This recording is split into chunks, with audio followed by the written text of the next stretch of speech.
What's going on, everyone? So the Lakers scouting department has officially began to work, and the Lakers are in the process of beginning to work out multiple players, particularly for that 55th pick. So the Lakers have yet to really work anyone out that would land in that 17 range, which I think is very interesting. But we did get a first wave of workout ease. And so I wanted to talk about them, dive into a little bit of them, and let's jump right into it. Starting with Tyler Thomas. So Tyler Thomas, I did a whole independent video on because we got word that they were going to work him out. Same thing with the Clippers before we got like, oh no, it was like a pool type workout rather than an individual workout. So I won't dive too heavily into him. Again, go check that video out on As It Stands Lakers. But in a nutshell, Tyler Thomas, he's 24. So all these guys are kind of in the older age range. Again, all these guys are more looked at and perceived at the 55th pick. But he's a 6'3", legit athlete, two-way player, can shoot the three ball. He's a bit of a bucket getter, right? Now, he's a guy that I wouldn't expect to come in and have like some insane impact, but he is a guy that I do believe could come in and just be a key contributor on both sides of the basketball off the bench. He averaged 22.5 points, 3.5 assists, 5.2 rebounds, 1.3 steals with Hofstra last season in his senior year. He's a guy that I think could also help make an immediate impact. Again, not a guy that I'm saying he's going to score 22 points a game or anything like that, but I do think he's a guy that can knock down the occasional three ball, create for himself, get to the basket, apply some rim pressure. He's listed as a combo guard. He can play point guard, two guard.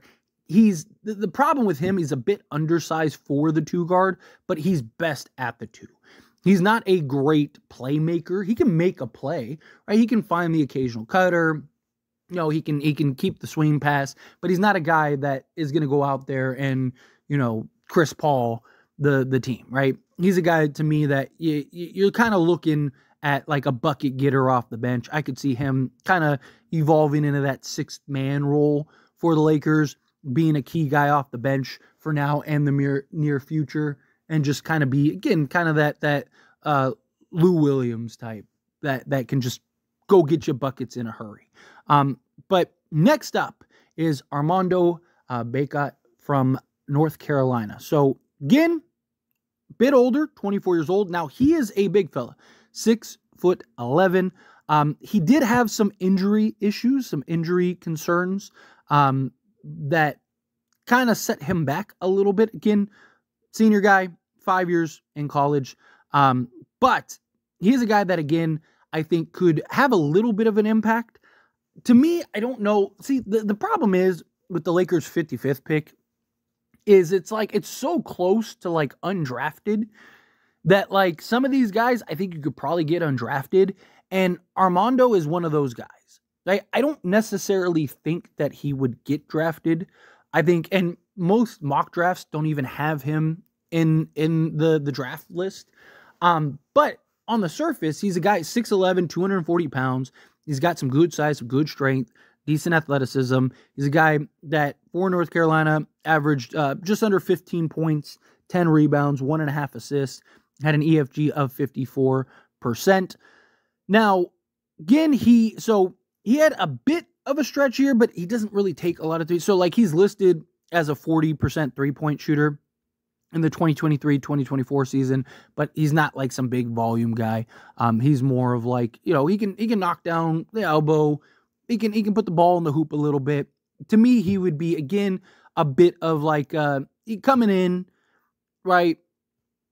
Be your third big, maybe your second big off the bench. I would personally want a little more experienced guy. But he's not a guy that I would hate if the Lakers ended up picking up. I just think he'll be there when the draft is over and you could bring him in on like a two-way, right? Bring him into like the summer league roster and let him kind of just see what he can provide. Now, it always depends on, what is his draft workouts? How do they look? Because this is a guy that definitely two things that he could do. One, I think he can wholeheartedly help with the rebounding issue. He is a very good rebounder. He understands positions or positioning. So I do believe he could do that. He's a guy that can block some shots, play some defense. He moves well, right? So like even this past year, he averaged 1.5 blocks and a steal, or 0.6 steals, but he's got good active hands, right? But he's not a guy that I would expect to come in and have this huge role. Granted, you never know, right? Like look at Derek Lively with the Dallas Mavericks, right? Like, you know, who thought he would be as big of a piece as he has been for Dallas, right? But to me, Armando is a guy that come in, be a nice lob threat, hit the occasional jumper, block some shots, rebound. I like him. You know, it's not, again, not my favorite pick. But again, at 55, not very many options in that regard. But next up, you got Ray J. Dennis. So he was a transfer from Toledo to Baylor. Again, 23 years old. He's 6'2", kind of combo guard again. Again, another guy that I think will be there undrafted. I'm not super sold on Ray J. Dennis. I don't think he's terrible, but he's just, to me, he's kind of like what we've seen numerous times with these like kind of undrafted, undersized guards. To me, he's like, I don't think he'd get a real roster spot. He can make plays. Don't get me wrong. He's a better playmaker than, you know, say like Tyler Thomas.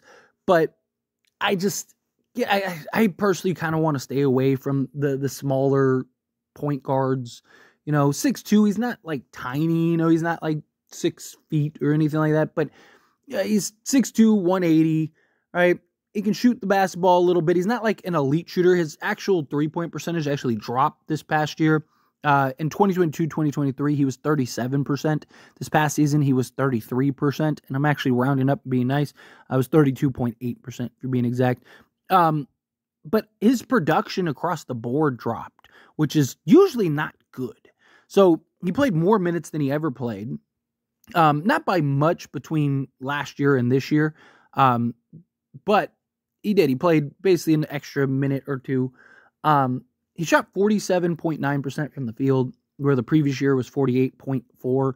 Like I said, 36.6 to 32.8. Even his free throw percentage dropped from 77% to 73%. Rebounding dropped from 4.3% to 3.9%. His assist total did go up by 1 full assist, but steals roughly the same. He fouled more, and he turned the ball over almost double. And in total points, he went from 19.5 to 13.6. So, again, it's just, he's not a guy that I think is a realistic pick. I think that they, you know, you work him out, you do due diligence just to be safe, just to see. But to me, he's a guy that, again, I'm not super thrilled or sold on. And to kind of round out the guards, because that's pretty much what this was basically a guard workout, is David Jones. Now, David Jones, again, 22 years old, older guy. Go back to, you know, the Lakers, like, especially with the second round picks, they really like the just kind of veteran, multi-years, adult type guys, adults in the room type guys. But he, to me, Jones is listed at 6'6". He's probably closer to like 6'5", but, you know, 6'5", 6'6" is what you're looking at with his size. Play the 2, play the 3. He's got, you know, 6'6", 210 is what he's listed at. So again, got some good size in that regard. When you're talking about Jones, he is a straight 2 guard. He is a bucket getter, 210 pounds. So he's got some good size behind him. He's coming off of a very good year for Memphis. He averaged just a hair under 22 points per game. He rebounds well for the guard position. He averaged just a hair under 8 rebounds per game. Just a hair under 2 assists per game, and shot total 46% from the field. He shot 38% from 3, which was a huge leap from the previous 2 years.